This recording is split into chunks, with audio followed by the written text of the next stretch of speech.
Vocês acham que sair com uma criança dá trabalho? Dar uma volta no shopping ou fazer algum tipo de passeio? Bom, eu não sou mãe, mas eu acredito que sim, né? Pelo que eu escuto falar. Então imagine você dar a volta ao mundo com 3 crianças em um barco de 40 metros quadrados. Foi exatamente isso que a família Sherman fez em 1984. Durante 10 anos, eles ficaram velejando pelo mundo e eles contam tudo nesse livro aqui, que foi um achado, e é sobre ele que eu vou falar hoje.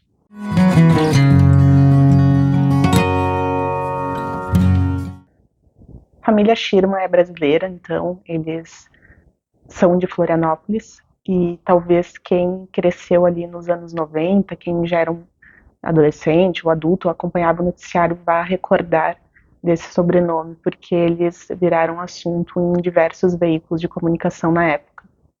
Justamente por esse feito tão audacioso que foi percorrer o mundo em um veleiro e com 3 crianças, né? A família, então, é composta pela Heloísa, pelo Vilfredo, né, que são o casal, e eles tinham 3 filhos na época, com 8, com 10 e com 15 anos. Então, envolveu toda a questão de pensar também sobre a adaptação dessas crianças, né, nesse estilo de vida que ia romper totalmente com o que eles tinham até então. Então, para vocês entenderem, a Heloísa era professora de inglês, ela tinha uma escola de inglês, o marido dela, economista que atendia grandes indústrias, atendia ministérios, pelo que eu entendi. E em 74, 10 anos antes, eles foram fazer uma viagem no Caribe. E eles estavam em um barco, e ali eles gostaram tanto daquela experiência que eles começaram a gestar aquele sonho de ter o seu próprio barco e de então irem navegar pelo mundo. Pois bem, quando eles voltam para Florianópolis, eles vão se mudar para beira-mar, eles saem do centro e vão para uma casa beira-mar, e aí eles começam então os passos, né, que levariam eles a essa grande aventura. Primeiro eles compram um barco para participar de regatas, né, então eles fazem algumas viagens menores assim dentro do Brasil, e eles vão aprendendo, né, sobre a arte de velejar, porque eles não sabiam nada sobre isso. E como Florianópolis, né, é uma cidade muito visada por esse público, eles começam a, sempre que chegava alguém, algum velejador, né, ali na ilha, eles convidavam essa pessoa, né, essa tripulação para irem até a casa deles, ofereciam ali uma refeição e iam trocando ideia. Então eles foram cultivando esses relacionamentos também para entender mais sobre como se tornar um velejador, ou no caso, uma família velejadora. Mas eles iam tocando a vida deles, né? Iam tendo ali a sua rotina, as crianças na escola, eles trabalhando. O Vilfredo com uma rotina bastante exigente de trabalho, né? Como ele atendia clientes muito grandes, então ele trabalhava com projetos bem complexos, com prazos apertados. E é em 83 que essa rotina dele culmina na decisão de finalmente tirar o sonho do papel e ir velejar por aí, né?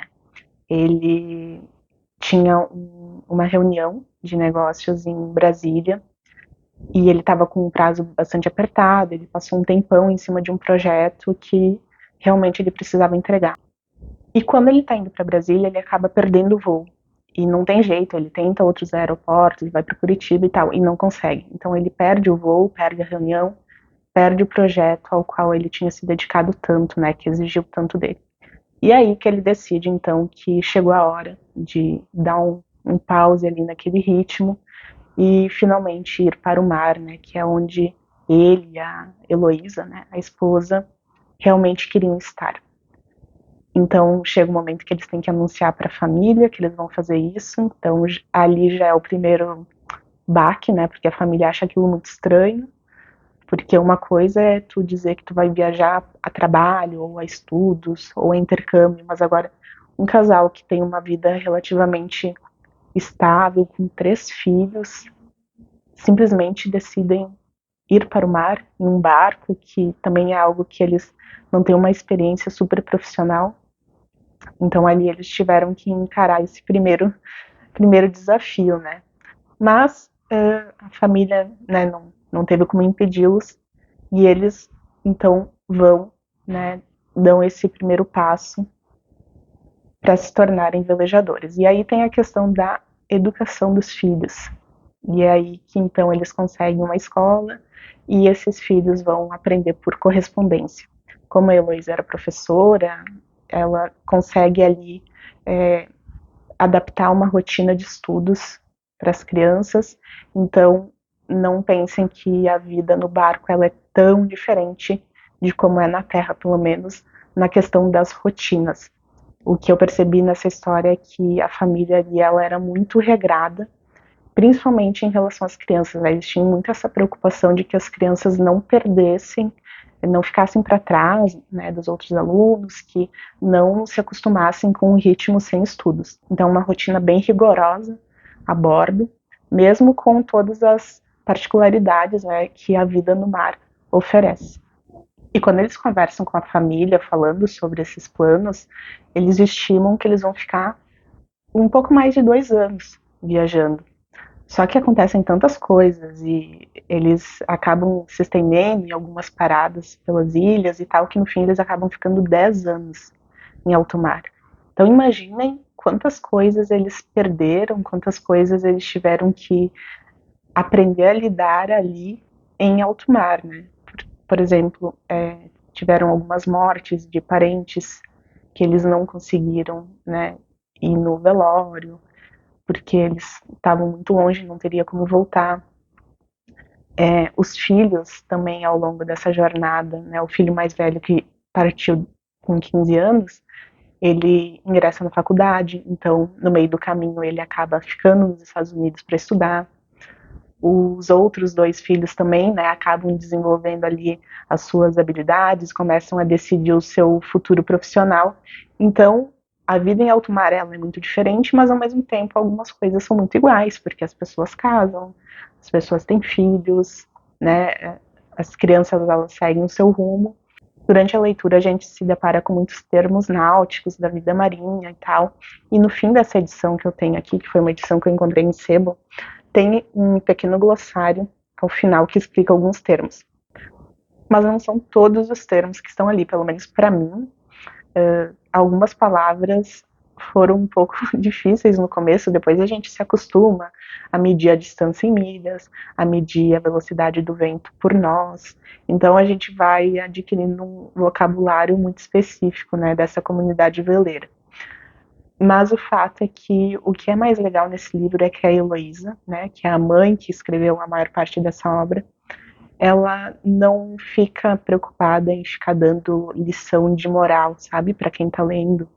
Como eu vejo em algumas obras, principalmente a galera do esporte, muitas vezes vai contar a sua trajetória já tentando passar ali uma moral. E ela não, ela simplesmente relata os fatos realmente como um diário de bordo e a gente vai embarcando nessa aventura com eles, né? E daí as lições ficam a cargo de cada leitor, né? Mas o que eu realmente gostei aqui foi de me sentir a bordo com eles, de conhecer as culturas que eles conheceram. Então, algumas ilhas que eles visitaram têm culturas muito particulares, pelo menos na época tinham, não sei se algumas delas já não deixaram de existir ou se perderam um pouco, porque na época já eram as últimas comunidades com alguns hábitos, né? Como ilhas onde o chefe da tribo tinha um tratamento equivalente ao de um rei. Inclusive, eles passam alguns perrengues, assim, porque eles chegam em um lugar novo, com uma tradição muito diferente da nossa cultura, e eles não podem cometer erros, né? Porque em algumas comunidades as leis próprias eram bem rigorosas, né? Por exemplo, tem um momento em que eles chegam em uma ilha e está acontecendo uma espécie de assembleia, alguma coisa assim.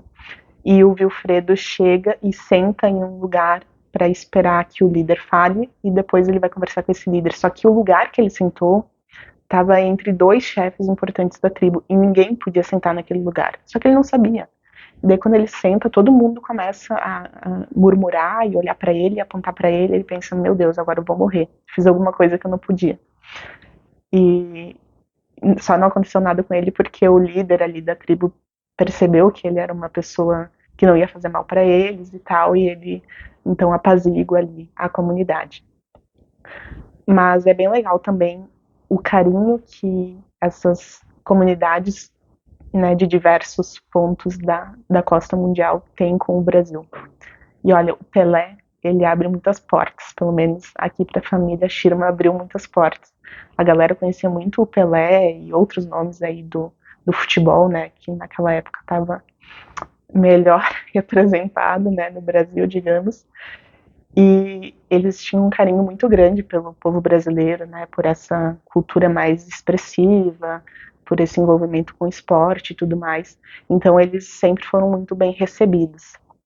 E não apenas pelos nativos de cada ilha, mas também eu percebi aqui com essa leitura que na verdade o mundo ele é uma grande cidade pequena, porque os veleiros eles são uma comunidade. Então muitas vezes alguém que a Heloísa, né, a família que conheceu em Florianópolis, eles encontravam, sei lá nos Estados Unidos, ou até alguém que não era veleiro, mas tipo, teve uma situação que uma vizinha deles que morava em Floripa acabou encontrando com eles lá em outro país.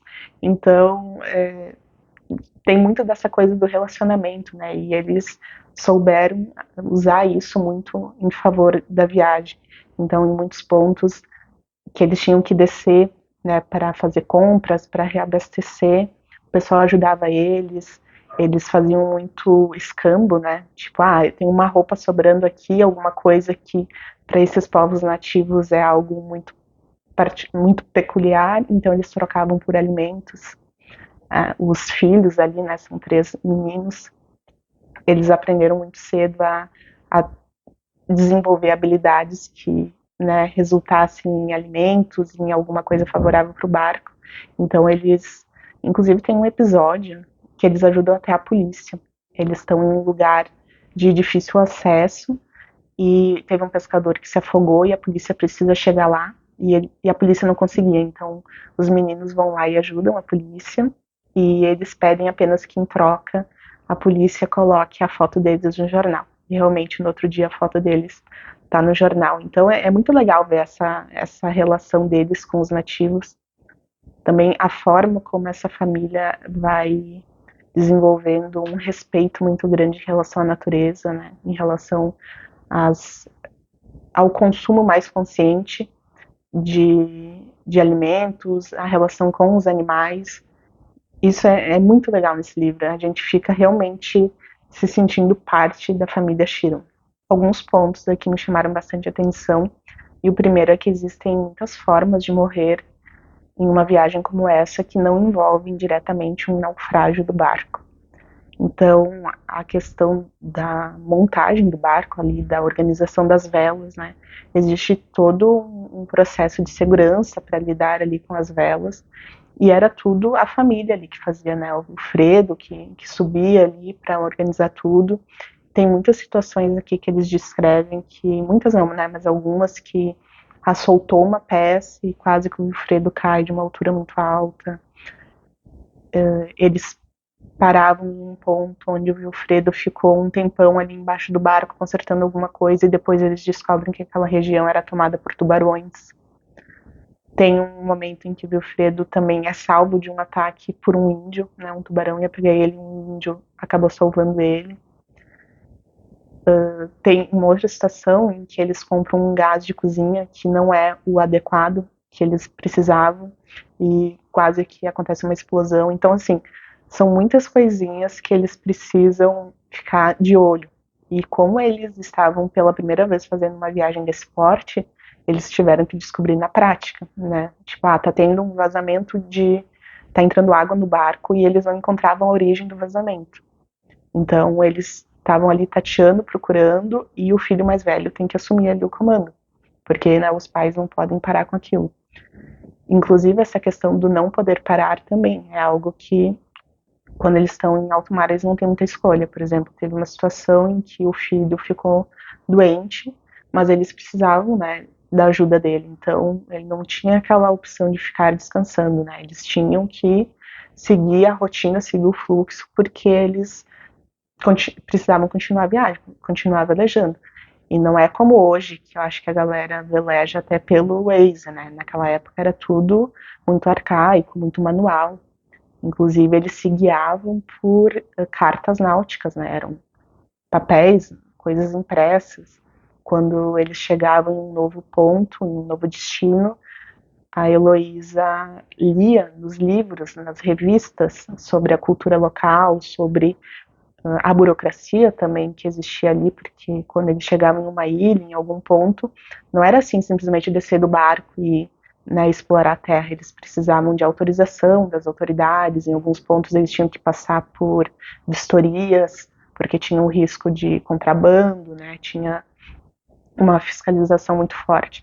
Então existem vários pontos ali que eles tinham que cuidar, fora os riscos de segurança envolvendo traficantes, envolvendo aquela espécie de piratas, né, que estão ali para sequestrar, para roubar. Inclusive, eles citam aqui que a costa da Colômbia é o trecho mais perigoso, que até os seguros de barco eles não cobrem esse trajeto, porque é muito arriscado, né, por causa dos traficantes.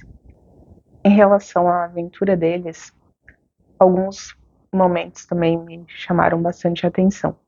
O primeiro é quando eles ainda nem saíram da América, eles estão nos Estados Unidos. O Guapos, que é o nome do barco deles, tá lá bonitão e passa um americano, né, um cara lá dos Estados Unidos, olha pro barco, se admira, né, com aquela estrutura e pergunta pro Vilfredo quanto ele quer pelo barco. E o Vilfredo chuta o valor, que é o dobro do que o barco vale, mas apenas por brincadeira, porque ele acha que é óbvio que o cara não vai querer pagar esse valor exorbitante. Mas, para surpresa geral, o americano aceita pagar esse valor que o Wilfredo pediu. E daí eles vendem o barco. E eu fiquei pensando, gente, como assim vocês estão vendendo o barco, que é a casa, que é o transporte, que é tudo? Sem barco não tem viagem. Então, eles vendem esse barco, né, que o Wilfredo disse que foi um baita negócio, e eles ficam um período em terra caçando outro barco. E aí eles ficam numa peregrinação também, eles têm que alugar carro, alugar casa, apartamento, ir, né, em busca de um barco que atenda tudo o que eles precisam. No fim, eles olham mais de 50 barcos, nunca tem o que eles querem, ou quando tem é muito caro, ou tem que ir, sei lá para a Europa, porque alguém disse que na França é melhor. Enfim, assim, toda uma peregrinação para encontrar o dito tal do barco. Né? E é óbvio que eles encontram, porque daí eles seguem a viagem, mas só aí já teve uma parada não programada bastante extensa. Outro momento bem importante aqui da jornada deles, e que para mim foi um dos melhores capítulos, é quando o Guapo sai da Nova Zelândia. Só que aqui a família faz uma troca de filhos, porque o David, né, o filho do meio, ele quer ficar estudando, então a família deixa ele com uma família lá da Nova Zelândia e leva a bordo o filho dessa família que acolheu o David, porque esse rapaz da família que acolheu o David é muito amigo do filho mais novo ali dos Sherman, então, né, eles fazem essa troca de filhos. Só que quando o Guapo sai da Nova Zelândia, o tempo vira de uma forma muito brusca e eles têm, né, um problema bastante sério em alto mar, as velas quebram, eles quase que acaba bem ruim, né, o desfecho da história. Inclusive os barcos de resgate não estavam conseguindo socorrer quem precisava, porque realmente o tempo estava muito feio. E daí o David está lá com a família, né, em terra, seguro. Só que ele sabe, né, eles estão acompanhando o noticiário, sabe o que aconteceu na virada de tempo, e eles ficam alguns dias sem contato com o Guapos, então ele fica ali muito aflito, ao mesmo tempo em que ele está preocupado com a sua família, ele também fica ali um pouco se sentindo mal, porque ele está ali em segurança, não está lá, né, dando algum suporte que a família possa precisar, não está com eles nesse momento, enfim. Então esse capítulo que fala sobre a saída do Guapos da Nova Zelândia é escrito pelo David. E é muito legal aqui, ele já tem 17 anos e ele vai narrando, né, o que ele está vivendo ali na casa dessa família, e também essa apreensão, porque a família ali com quem ele vive também está muito preocupada, afinal o filho dele está no barco. Então ele vai contando isso e é muito legal o texto dele, porque a Heloísa, que é a mãe, ela tem um texto muito que conta os fatos e, né, que nem um diário mesmo. Mas aqui no David a gente já vê uma escrita mais elaborada, a gente vê que ele traz referências de outras histórias, de autores. É um texto mais estético, sabe? Então foi bem legal de ler esse livro e também porque mudou o ponto de vista, né, a perspectiva do filho. Então foi um dos capítulos que eu mais gostei. E é interessante que justamente esse momento que é o mais dramático da história é justamente quando chega o frio, né? Eles estão em temperaturas muito frias, então a gente já não tem aquela água azul transparente, aquele clima tropical que inspira a felicidade, a alegria da viagem. A gente já tem essa mudança climática que parece corresponder também à mudança de tom, de sentimento que a história nos conta, né? Porque é um momento que a gente fica bastante apreensivo também. Então achei bem interessante como a realidade também parece ter esses elementos da ficção. E enquanto eu lia e acompanhava tudo que essa família passou, tudo que eles viveram, porque nenhum estudo, nenhum curso, nada se compara à experiência que eles tiveram, né? Imagina passar 10 anos convivendo com outras culturas, em um barco que por si só já é um tipo de vida muito à parte, né, do que a gente conhece. Mas eu sempre ficava pensando que lembranças incríveis essas crianças construíram, né? Porque elas viram coisas inimagináveis. Imagina tu passar do lado de uma baleia que tá dormindo, ou tu tá no fundo do mar e um tubarão vir na tua direção e tu precisar ter ali o autocontrole para ficar imóvel e esperar ele passar. Então foram aventuras incríveis, né? Que nenhuma leitura poderia proporcionar para essas crianças.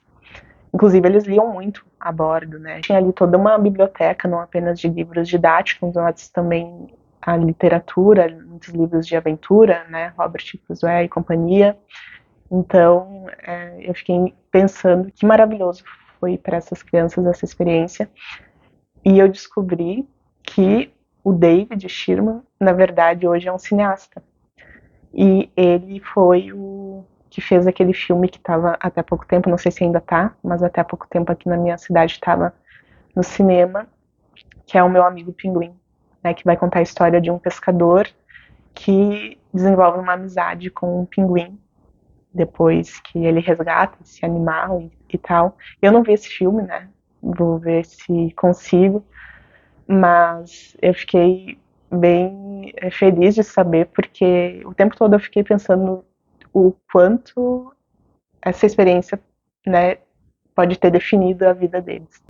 Então, em relação à educação, com certeza os pais aqui foram muito bem sucedidos, porque além dessa bagagem cultural incrível, as crianças puderam conferir de perto coisas que hoje a gente, né, vê em livros, como os lugares que Darwin visitou durante a sua expedição, o túmulo do escritor Robert Louis Stevenson, que é o autor de A Ilha do Tesouro.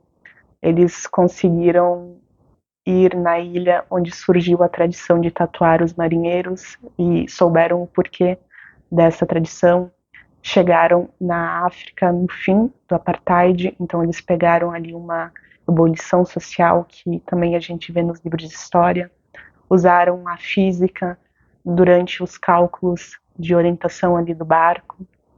Então é uma aventura assim incrível. Eu fiquei muito feliz de ter lido esse livro.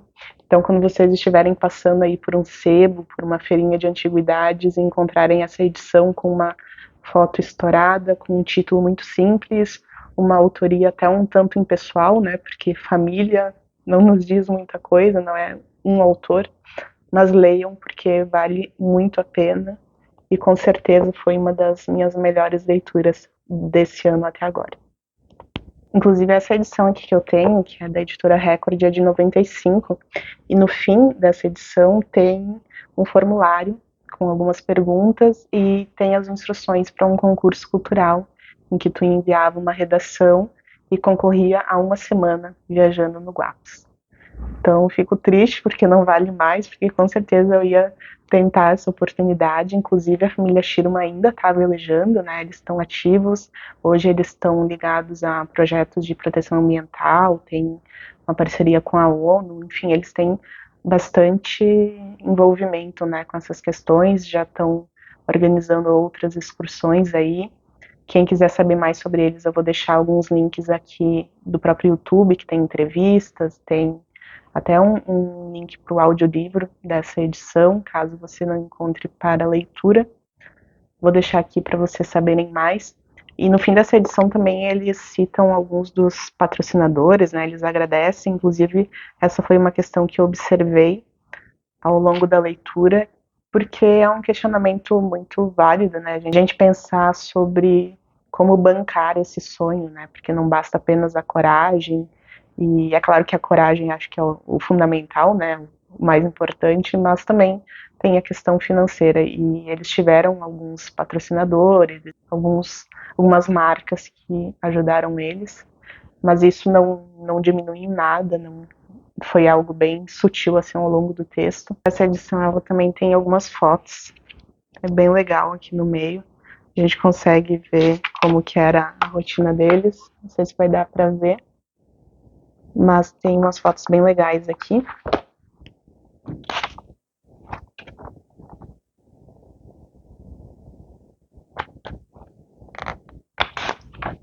Eu pulei essa parte e olhei mais para o fim da leitura porque eu não queria ter a minha imaginação, né, minada pelo registro visual.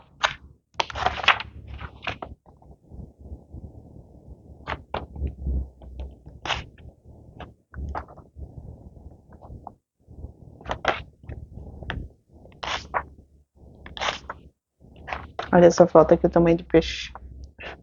Tem foto de pescador, né? E se tem alguma observação que eu faria sobre esse livro é que eu queria mais, né? Eu queria saber mais, como é um período de tempo muito longo, são 10 anos e pouco tempo, né? Pouco espaço aqui no livro para contar alguns episódios que eu queria mais detalhes, foram breves. Por exemplo, tem um momento em que a Heloísa quebra o dente e o marido dela que tem que consertar. Então eu queria saber, né, como, tipo, doeu, funcionou, como que foi isso. Então ela não consegue adentrar em muitos detalhes em alguns episódios, mas, né, a gente sabe o suficiente para entender ali a dinâmica do barco. Certo, pessoal? Então essa foi a resenha dessa aventura incrível da vida real. Vejam que a vida real tem muita coisa que vale a pena, sim. Recomendo fortemente. Obrigada pela tua companhia até aqui e a gente se vê nos próximos vídeos aqui do canal. Um abraço.